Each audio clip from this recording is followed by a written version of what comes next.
జీవితం అంతా బీసీల హక్కుల కోసం, బీసీ విద్యార్థుల హక్కుల కోసం కొట్లాడి బీసీ కమిషన్ చైర్మన్గా 2 టర్మ్స్ చేసిండ్రు కాబట్టి అనర్గళంగా అంత పెద్ద ఉపన్యాసం చెప్పినాక ఇక బీసీల సమస్య గురించి మాట్లాడదేం లేదు. అయినప్పుడు కూడా ఒక 2-3 విషయాలు మీ దృష్టికి తీసుకొచ్చే ప్రయత్నం చేస్తాను.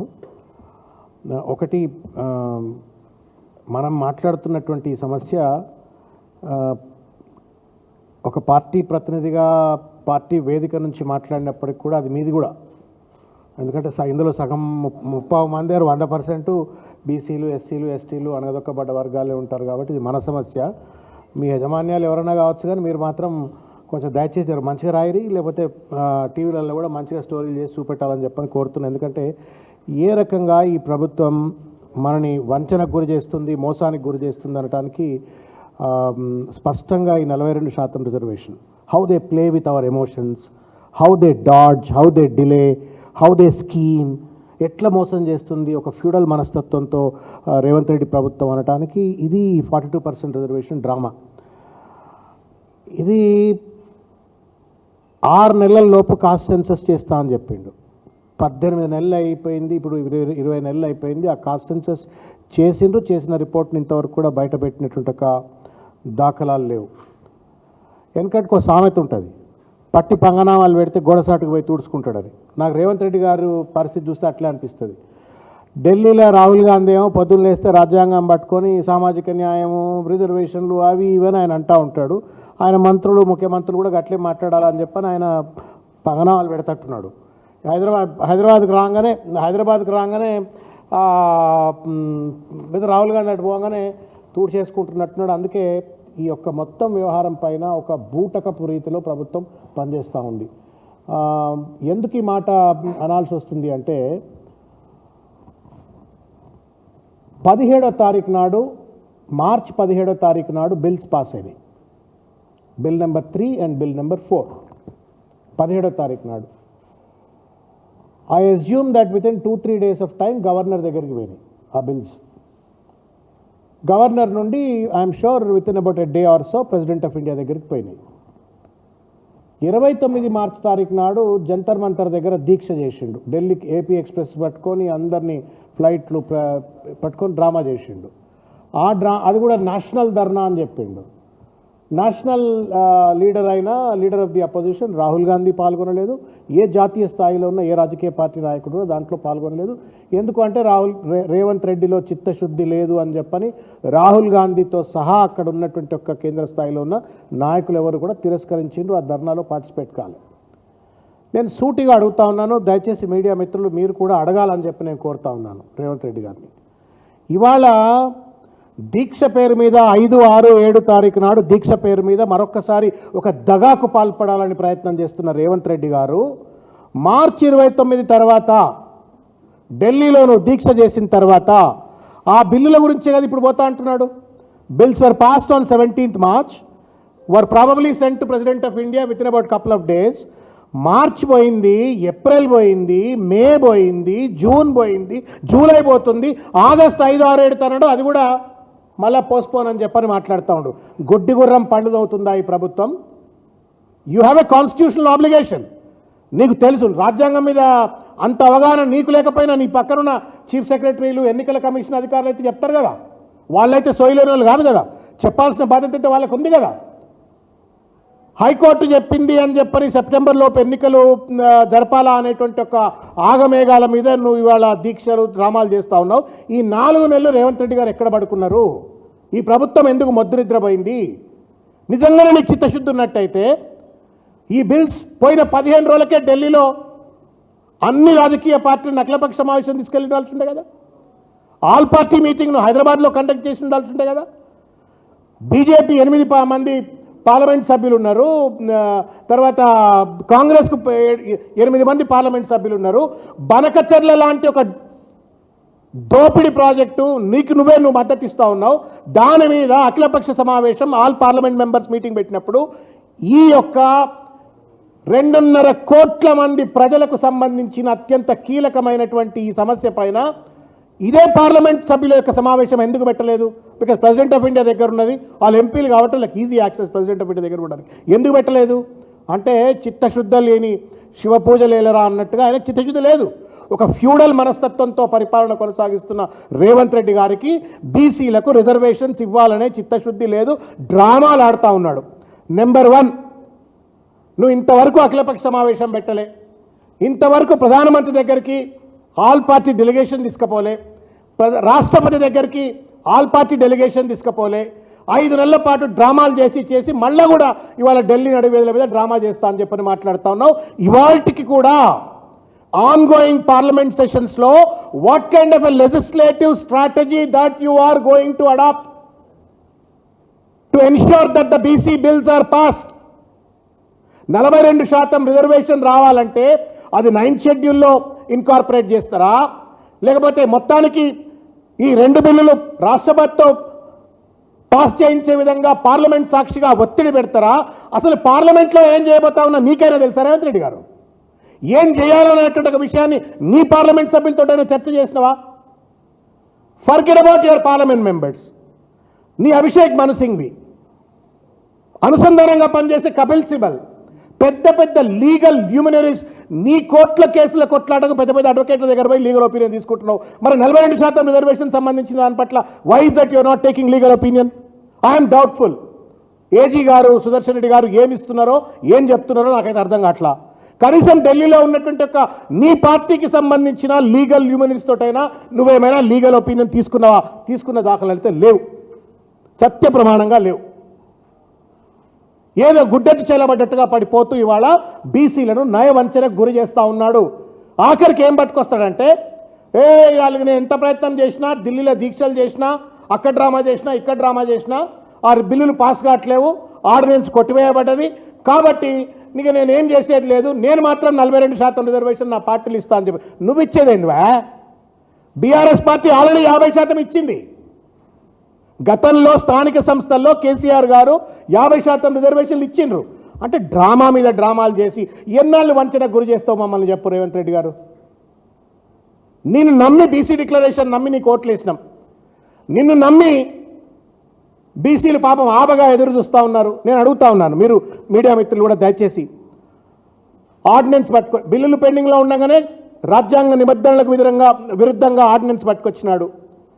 నేను మీకు చెప్తా ఉన్నా, రేవంత్ రెడ్డి గారిని మన అడిగినరు, ఢిల్లీలో జర్నలిస్టులు అడిగినరు, ఆ బిల్స్ ఎక్కడున్నాయి అన్నారు. అంటే రొటీన్ ప్రాసెస్, క్వైరీలు వస్తాయి, క్వైరీలు మేము పంపిస్తాం. మీ తాత జాగీర్లు కావు కదా సార్, ఇవి మా భవిష్యత్తులు, ఇవి మా బతుకు భరోసా, ఇది మా పిల్లల పిల్లల పిల్లల తరతరాల యొక్క బీసీల యొక్క భవిష్యత్తుకు పునాది అయ్యేటువంటి ఒక బిల్ అది. మేము వస్తుందట, ఆయన పంపుతాడట, ఎవరికి చెప్పడట. అట్లుంటుందా అన్నా ఏమన్నా? మీరు చెప్పరు మీ మీడియా మిత్రులారా, అట్లే ఉంటుందా ప్రభుత్వం నడిపే పద్ధతి? అదేనా? ఒక బిల్లు పోయిన తర్వాత, ఒక కీలకమైన బిల్లు, కోట్ల మంది ప్రజలు ఎదురు చూసే బిల్లు, దాని పట్ల ఒక లీగల్ క్వైరీ వచ్చినా, లేకపోతే రిజెక్ట్ చేసినా, లేకపోతే ఇంకేదైనా సమాధానం కావాలని చెప్పని అడిగిన తర్వాత, don't you think it is the customary, it's an obligation on the part of the chief minister to communicate the people of Telangana? ప్రజల బిల్లు కదా అది. నువ్వు ప్రజల బిల్లును ప్రజలకు చెప్పకుండా పంపినా అని చెప్పని బుల్డోజ్ చేసి పడేసి, వాళ్ళని ఏదో చిట్ చాట్ చేసి పడేసి, వాళ్లకు చెక్కలుగులు పెట్టి పంపిస్తే ఇది ఎక్కడ ముచ్చట? ఇది మోసం, దగా. నేను మళ్ళీ చెప్తా ఉన్నాను, 160 కోట్ల రూపాయలు పెట్టి నువ్వు కాస్ట్ సర్వే రిపోర్ట్ చేసినావు, ఫైన్. ఇంతకుముందు సోదరులు చెప్పిండ్రు ఆ రిపోర్ట్ చేసిన పద్ధతి తప్పు అని చెప్పని, ప్లానింగ్ కమిషన్ ద్వారా కాదు, డెడికేటెడ్ ఇండిపెండెంట్ కమిషన్ ద్వారా, నిరంజన్ గారి ద్వారా జరిపించాల్సి ఉండే అని చెప్పని చెప్పిండ్రు. నెత్తిమే నోరు పెట్టుకొని మొత్తుకున్నాడు ఆయన. Ever since the cost census చర్చ వచ్చిన ప్రతిసారి కూడా ఆయన నెత్తిమే నోరు పెట్టుకొని ప్రభుత్వం ఇట్లా చేయాలని చెప్పని చెప్పిండ్రు. వినలేదు, చేసినావు. చేసిన రిపోర్ట్ను బయట ఎందుకు పెట్టావు? ఆయన మా రిపోర్టే అది, మేము ఎంతమంది ఉన్నామో మాకెంత అని మేము అడుగుతామని చెప్పని భయానికి నువ్వు బయట పెడతలేవా? చెప్పు నాకు. నువ్వు క్లాసిఫైడ్ డేటా ఇచ్చి పడేసి అసెంబ్లీకి ఏదో ఇచ్చినా అని చెప్పినావు. డీటెయిల్డ్ రిపోర్ట్ రాహుల్ గాంధీకి ఇచ్చినావు. రాహుల్ గాంధీకి లెజిటిమేట్ రైట్ ఉన్నప్పుడు నాకెందుకు లేదు legitimate right? I'm a citizen, నేను ఒక బ్యాక్వర్డ్ క్లాస్ లెజిస్లేటర్. నువ్వు కనీసం అసెంబ్లీలో పెట్టావు, కౌన్సిల్లో పెట్టావు. Caste survey report confidential, Bhusani Venkateswararao report confidential, expert group report confidential. ఇదేం కాన్ఫిడెన్షియాలిటీ? ఇది ప్రజాస్వామ్యమా? ఇదేమన్నా రేవంత్ రెడ్డి ఏకస్వామ్య నియంతృత్వ రాజ్యమా ఇదేమన్నా? అంబేద్కర్ రాజ్యాంగమా అనుమల రాజ్యాంగమా ఇది? పొద్దున్న లేస్తే పారదర్శకత ప్రజాపాలన మాట్లాడే రాహుల్ గాంధీ గారు మీరన్న సమాధానం చెప్పండి, మీనాక్షి నటరాజన్ గారు మీరన్న సమాధానం చెప్పండి, మహేష్ గౌడ్ గారు మీరన్న సమాధానం చెప్పండి. What nonsense is this? How come 3 important reports pertaining to the future of backward classes are kept confidential? మాకు అనుమానాలు ఉన్నాయి ఆ రిపోర్ట్లన్నీ తప్పని చెప్పని. ఎందుకు అంటే గత ప్రభుత్వం చేసినటువంటి ఒక సర్వేలో బీసీలు 52% ఉన్నారు అని చెప్పని, ముస్లిమేతర బీసీలు 52% ఉంటే నువ్వు దాన్ని 46% తీసుకొచ్చినావు. మేము అయినా పర్వాలేదు సచ్చినోడి పెళ్లికి వచ్చిందే కట్నం అని చెప్పని ఏం చేయలేక చేతులు ముడుచుకొని కూర్చున్నాం. డేటా బయటికి పెట్టు. డెడికేటెడ్ కమిషన్ ట్రిపుల్ టెస్ట్ ప్రకారంగా, సెకండ్ ప్రిన్సిపల్ ప్రకారంగా the government Bhusani Venkateswararao report is supposed to identify the unit-wise political backwardness based on which you have to arrive at the percentage of the reservation that they are supposed to get. Unit-wise అంటే ఏంటి? ఏ గ్రామంలో ఏ కులాల వాళ్ళు ఎంతమంది ఉన్నారు, ఆయా కులాల వాళ్లకు ఎన్నిసార్లు రాజకీయ ప్రాతినిధ్యం లభించింది, రాలేదని చెప్పని వార్డ్ అయినా, డివిజన్ అయినా, గ్రామమైనా, మండలమైనా, జిల్లా పరిషత్ పరిధి అయినా ఇవన్నీ కూడా బయటికి రావాలా. ఎందుకు పెట్టరు సార్ మీరు బయట ఎందుకు పెట్టరు మీరు? ప్రజలకు ఇవ్వవు, శాసనసభ్యులకు ఇవ్వవు, శాసనమండలి సభ్యులకు ఇవ్వవు, సొంత ప్రాపర్టీ అయినట్టు వాళ్ళు దాచుకునేటువంటి ఒక ప్రయత్నం చేస్తూ ఉన్నారు. ఢిల్లీలో పోయి డ్రామాలు చేస్తానని మాట్లాడుతూ ఉన్నారు. చరిత్రలో పెద్ద ద్రోహిగా మిగిలిపోతారు రేవంత్ రెడ్డి గారు ఒకవేళ కనుక ఈ 42% రిజర్వేషన్ పట్టుకరాకపోతే. We're waiting, eagerly waiting. ఇది పునాది అవుతుంది. భవిష్యత్తులో పార్లమెంటులో, అసెంబ్లీలో బీసీలకు అవసరమైనటువంటి రిజర్వేషన్ రావడానికి ఇది తొలిమెట్టిది. ఈ తొలిమెట్టుల్నే కనుక మమ్మల్ని మోకాళ్ళక నరికేసినట్టయితే రేవంత్ రెడ్డి గారు చరిత్రలో దోషిగా మిగిలిపోతావు, ద్రోహిగా మిగిలిపోతావు. You have no right to cheat the people. ఆ స్ట్రక్చర్ ఉంటుంది, తలాతోకా లేదు. బిల్లులు పంపుతావు, ఆర్డినెన్స్ చేస్తావు, బిల్లులు రిటర్న్ వచ్చినాయి అంటున్నారు, ఆర్డినెన్స్ వెనక్కి పంపించింది అంటున్నారు. ఎవరికి ఏం తెలియదు. నాకు తెలిసే తోటి క్యాబినెట్ మంత్రుల కన్నా తెలిసే నాకు తెలియదు. పొన్నం ప్రభాకర్ గారు, మహేష్ గౌడ్ గారు మీరైనా సమాధానం చెప్పండి. You are the backward class representatives in the cabinet. You have an obligation, మీకు బాధ్యత ఉన్నది. మీరైనా చెప్పండి అని చెప్పని నేను కోరుతా ఉన్నాను. ఇకపోతే నేను ఒక విషయం అడుగుతా ఉన్నాను. కేటగరైజేషన్ అంటే ఉపవర్గీకరణ. బీసీలు అంటే అసలు బీసీలు లేరు. బీసీ అంటే BCA, BCB, BCC, BCD, BCE 2 bills తీసుకొచ్చినాడు. మీరు చాలా కేర్ఫుల్గా ఏమని చెప్పి కోరుతున్నాం మిత్రులారా. మీరు ఆ వర్గాలకు చెందినటువంటి వాళ్ళే కావచ్చు, చాలామంది జర్నలిస్టులు ఉంటారు కాబట్టి దయచేసి వినండి. నువ్వు 2 బిల్స్ పాస్ చేసినావు. కామారెడ్డి డిక్లరేషన్లో ఏం చెప్పినావు? నువ్వు 2018 మేనిఫెస్టో నేనే రాసిన ఆ పార్టీకి. దాంట్లో కూడా ఆ మేనిఫెస్టో కమిటీ చైర్మన్గా దామోదర్ రాజ నరసింహ గారు, వైస్ చైర్మన్గా కోమటిరెడ్డి వెంకటరెడ్డి గారు, ఉత్తమ్ కుమార్ రెడ్డి గారు, ఈ ముగ్గురు వాళ్ళ క్యాబినెట్లో ఉన్నారు. And I assume that cabinet అంటే కలెక్టివ్ గవర్నెన్స్. మీరు ప్రభుత్వం, ఇలా ప్రభుత్వంలో ఉన్నారు. 18లో రాసిన మేనిఫెస్టోలో, 19 మేనిఫెస్టోలో రాసిండ్రు, కామారెడ్డి డిక్లరేషన్లో రాసిండ్రు. మీరు కేటగరైజేషన్ ప్రకారంగా మీరు 42% రిజర్వేషన్ అమలు చేస్తామని చెప్పిండ్రు. ఎంత నీచం దుర్మార్గం అంటే ఆ బిల్లుల్లో, విద్యా ఉపాధికి సంబంధించిన బిల్లుల్లో 42% అని బ్లాంకెట్గా రాసి పడేసినావు. నువ్వు ఎట్లా డిస్ట్రిబ్యూట్ చేస్తావు లేటర్ ఆన్? ఏబిసిడికి ఎట్లా వర్గీకరణ చేస్తావు నువ్వు? మళ్ళీ ఏంటి నీకు సైంటిఫిక్ బేస్ ఏంటి? నువ్వు ఆ బిల్స్లో you only set 42%, but you have never classified it. నీవు ఇచ్చిన వాగ్దానం ప్రకారంగా నువ్వు క్లాసిఫికేషన్ చేయలే. ఆల్రెడీ ఉన్న క్లాసిఫికేషన్ విద్యా ఉపాధికి అయితే ఆల్రెడీ ఉన్నది. ఎట్లా అట్రిబ్యూట్ చేస్తావు ఆ 42%? నువ్వు చెప్పవు. నీకు సైంటిఫిక్ బేసిస్ లేదు. తమాషా ఆడుతున్నారా మీరు? What non sense is this? మోసం, దగా. అది చిన్న చిన్న కులాలు ఉన్నాయి, డీనోటిఫైడ్ ట్రైబ్స్, ఇంతకుముందు చెప్పిండ్రు. జీవితంలో ఒక్కసారి కూడా సర్పంచ్లు కాలేదు, వార్డు మెంబర్లు కాకుండా పాపం అడగదొక్కబడ్డారు. They were all waiting. ఎప్పుడైతే బీసీ డిక్లరేషన్లో నువ్వు కామారెడ్డిలో బీసీ డిక్లరేషన్లో కేటగరైజేషన్ పెట్టినప్పుడు ఒక చిన్న కులపోళ్ళు, ఊరి బయట ఉన్నటువంటి ఒక కులపోళ్ళు కూడా అయ్యో మేము కూడా సర్పంచ్లు అవుతాం కదా అని చెప్పని ఆశపడ్డారు. నోట్ల మన్ను పోస్తున్నావు కదా నువ్వు ఇలా రేవంత్ రెడ్డి గారు మీ చిల్లర పనితోటి. 18 నెలలు 20 నెలలు దాన్ని టార్చర్. నీకు చేత కాకపోతే సిట్ విత్ అభిషేక్ మను సింఘ్వి గారు, మీ మన రాజ్యసభ సభ్యుడే కదా ఆయన. పెద్ద లీగల్ ల్యూమినరీ, దేశానికే పెద్ద లీగల్ దార్శనికత ఉన్నటువంటి ఒక వ్యక్తి. మాట్లాడేంతోటి ఈ మోసం దయచేసి చేయొద్దు.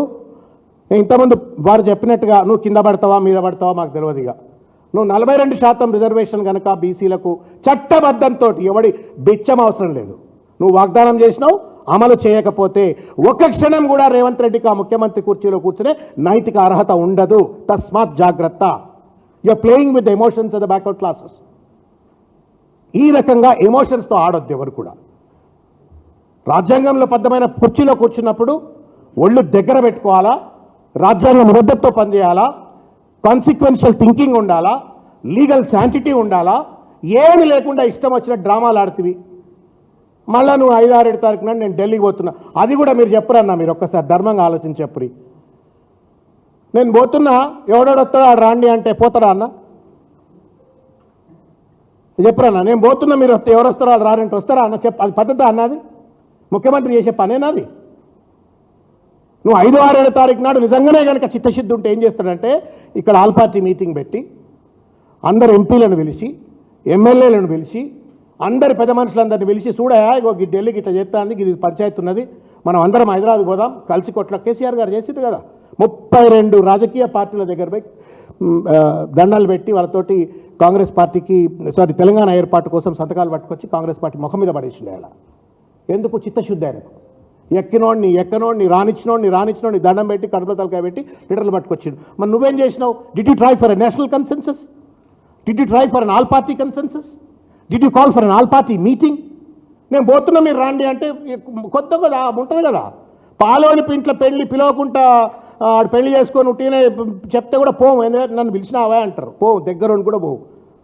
నువ్వు ప్రజలకు సంబంధించిన అంశం పట్ల ఒక ప్రజాస్వామ్యబద్ధంగా, ఒక సంప్రదాయాల విరుద్ధంగా ఇలా రేవంత్ రెడ్డి గారు వ్యవహరిస్తూ ఉన్నారు.